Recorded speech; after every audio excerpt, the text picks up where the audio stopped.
Hello everyone, Zane with you, and today we'll show you how to change payment method on Amazon Prime Video. Now, the first thing that you should do is to simply make sure that you logged in into your account on Prime Video on your browser.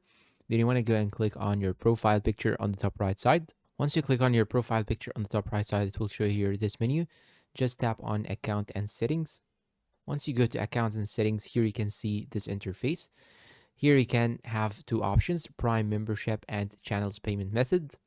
You just have to click on edit on Amazon on the right side right here, or edit below it. After that, here as you can see, you have the renewal date. You just have to click on the renewal date. Then here you have the preferred payment method. Just click on edit payment method.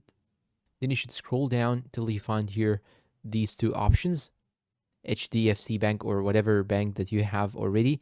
And you have also another payment method. You just have to check this box, pay with debit, credit, or ATM cards.